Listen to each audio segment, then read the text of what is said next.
From the Sun Belt Conference Bank Plus studio, I'm Jack Benjamin as we preview tonight's R&L Carriers New Orleans Bowl, which will take place right here inside Caesars Superdome when South Alabama squares off against Western Kentucky. South Alabama is seeking its first bowl win in school history and just its third ever bowl appearance and first since 2016. While Western Kentucky is going bowling for a fourth straight season and trying to win a second straight matchup against a Sun Belt opponent after defeating App State in last year's Boca Raton Bowl. South Alabama is on a tear. They've won 5 straight games, 8 of their past 9. The 2 losses are by a combined 5 points to 2 teams that are ranked in the college football playoff rankings, UCLA and Troy, and that 10-6 defeat was the only loss to the Trojans in late October.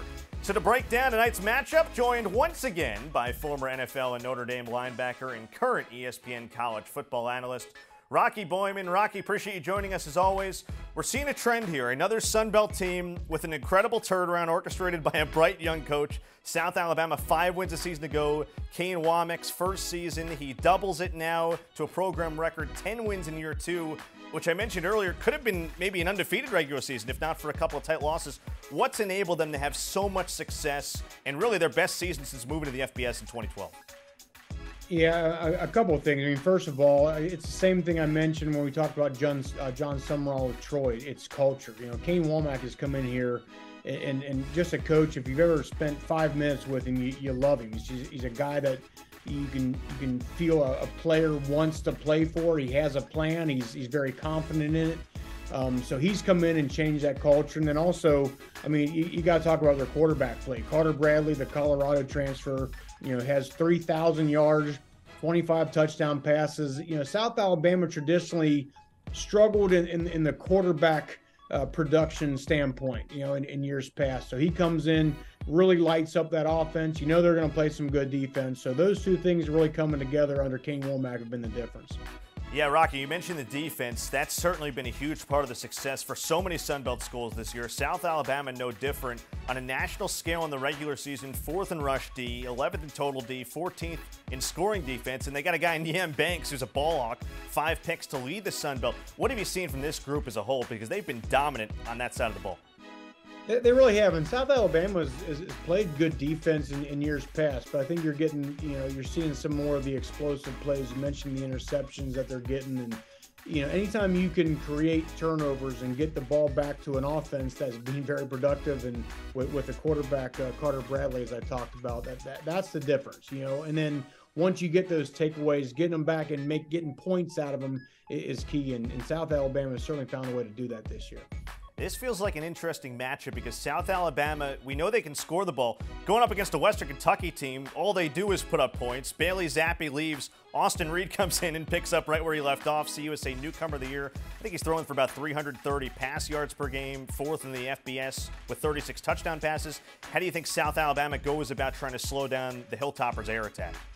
I think Austin Reed just threw for 1,000 yards while you were talking there. I mean, this guy's unbelievable, right? He's second in the nation in pass yards. In that offense, I covered Western Kentucky and Bailey Zappi in a bowl game last year. And, I mean, that's a system. And it finds a way to get guys open through a lot of great scheme and things like that. So this South Alabama defense has got to find a way to make some stops. It's going to be tough to just go score for score with Western Kentucky. So they got to find a way to get some stops.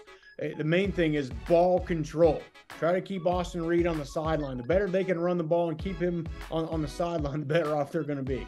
Yeah, you mentioned ball control. A good way to do that is with a running back like La'Damian Webb. He's rushed for over 1,000 this year en route to first-team all-conference honors. And Carter Bradley, he's done a really good job spreading the ball around. Rocky, you mentioned some of the weapons. Jalen Wayne, Colin Lacey, Devin Voisin. You'd be hard-pressed to find a better trio of wideouts in the FBS. That's a pretty good group. No, you're right. And, of course, losing Jalen Tolbert from last year, that was the big question. Where are they going to get some production? And these guys have been on the team. Jalen Wayne, Colin Lacey have been on the team, but maybe, I guess, with Tolbert leaving, it just opened up some opportunities for those guys to really blossom and develop in their own and really take some of the, again, that culture that Kane Womack has brought. They've really had a phenomenal year. Well, thanks for your time, Rocky. We appreciate the insight as always. Looking forward to doing it again. Thanks, Jack. South Alabama and Western Kentucky have met just once, a 31-24 Jaguars victory in Mobile in 2013. That was the Hilltoppers' final year in the Sun Belt at the time. Kickoff inside the Superdome is set for 9 p.m. Eastern, 8 Central, and the game will be televised nationally on ESPN with Wes Durham, Roddy Jones, and Taylor Davis on the call. Be sure to follow all things Sunbelt football bowl season with the handles @Sunbelt on Instagram and @SunbeltFB on Twitter. From the Sunbelt Conference Bank Plus studio, I'm Jack Benjamin. Enjoy the game, everyone.